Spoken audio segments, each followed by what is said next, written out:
Barack Oblamo. Barack Kardashian Oblamo claims that people aren't listening. Just this week, he said they're not following the ups and downs, the ins and outs of the campaigns too soon. Why is he giving a speech today, then? If people aren't paying attention. Let us use our intelligence guided by experience, shall we? When you say things are fine, when things are fine, things are operating in a normal manner, do you pay attention to them? Do you inspect your refrigerator condenser coil or fan when everything's okay? Do you schedule a doctor's appointment when you're feeling good? No. When things are going right, you don't notice it. Because that's what is. That's what should be.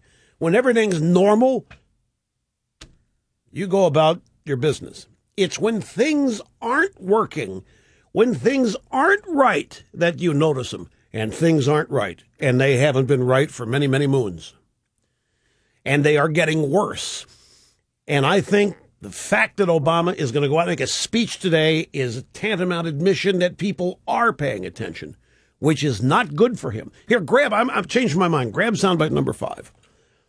We have the forehead here last night on CNN with Anderson Cooper, who said, what's your take on what Carville had to say about Oblamo's message being off? He's my best friend for almost 30 years now. And also, I advise the pro-Obama super PAC. At the same time, I think James has a point. Elections are always about the future, not the past. It is very difficult for incumbents to understand that. I know the president has actually stopped the Bush depression. I know he's created a 4.3 million private sector jobs. If you go out there and say that, though, to those 25 million Americans who are hurting and the 100 million Americans who are worried, you're not going to be well received. So I do think the president's got to make this much more about the future. Yeah, you can't make it about the present or the past.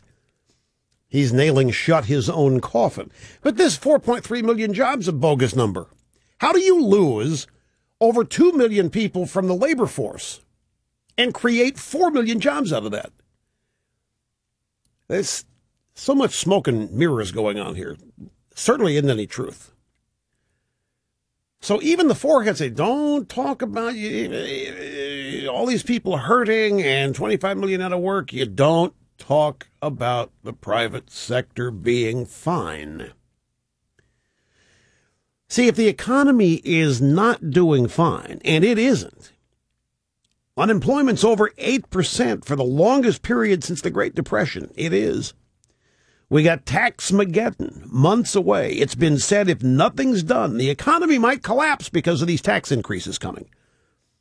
If Obamacare's left in place and you lose your insurance, and many people will, would you be following the ups and downs, the ins and outs of this campaign? Were the voters in Wisconsin paying attention? You know, Obama lying to himself, telling me, well, people aren't paying attention now. It's too soon. They're not following the ups and downs, the ins and outs of the campaign. It ain't happening. People of Wisconsin are paying attention. People in Indiana were paying attention. People in Utah are paying attention. They're paying attention everywhere. If people aren't following current events that affect their lives, why are so many people who were once obsessed with Obama now so disinterested? Why has he lost 20% of the black vote in the polls in North Carolina if people aren't paying attention? Why would all these emphatic, slavish idolizers of Obama change their minds and go ho-hum if they weren't paying attention? Why are so many polls showing major shifts in voting preferences? Why have so many Jewish voters in New York bailed on Obama, again, according to the polls? Because they're not paying attention? Why have so many young voters? Scott Walker got the lion's share of voters under the age of 25. Why have the Utes become so unenthusiastic about the one? Could it be that they're paying attention to the fact that they can't find jobs? Could it be that they're paying attention to the rising student loan debt that they are incurring? Let's stop all this nonsense. Obama's always going to minimize his problems. It's the way he's wired. His narcissism won't allow him to be critical of himself, and he doesn't have any humility. So blame Bush, blame Europe. The Politico has an excerpt they saved from the Obama speech. Not much of one, but here's what the Politico says the president will say.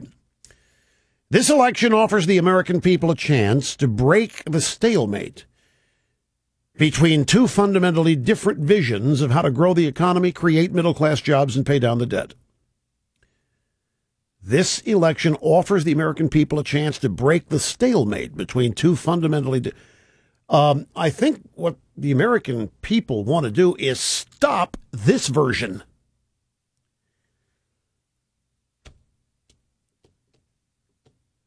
This vision, the Obama vision, everybody sees it with 2020 vision. Don't want any more of it. That's why he's making the speech. Let's go to Theodore, Texas. Hi, Carolyn. I'm glad you called. Great to have you on the EIB network. Hello. Hello, Rush. It's a great honor to speak to you. Thank you very much. I ponder a lot of things that I listen to all the time, and one of the things that's come to mind, well, I have a couple of points, if you'll bear with me. The first one is that I think all the super PACs need to get together and slam Obama over this do-nothing Congress. Thank God we have a do-nothing Congress. If you can see where we got to 2010, imagine where we'd be right now if they still got everything through they wanted. Yep, that's exactly right. Well, you'll be happy to hear that Sheldon Adelson, who is a big Las Vegas casino gaming tycoon, he was funding Gingrich's campaign for a while, has donated $10 million to Romney's super PAC. Yes, sir, I understand that. Well, that ought to make you pretty happy out there. Well, yes, sir, it does. But another point I'd like to make is that you were speaking along these lines a few minutes ago when you were talking about our whiner of a president. And I think, number one, we need common sense in these offices.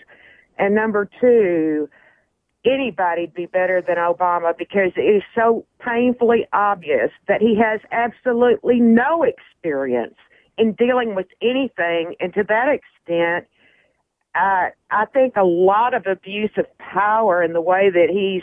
See, that you've hit on something. For what his intentions are and for what he intends to do, he doesn't need any experience. Everybody keeps looking at it, and I'm not criticizing you. Everybody keeps looking at this guy through the traditional lens of politics. Yeah, he's got to have a deficit reduction program. Yeah, no. This guy, for what he intends, he doesn't need any experience. Just needs the will to do it. This guy is out to transform our country, not fix anything. And the reason for blaming Bush is to set the table for his continued reconstitution of this country.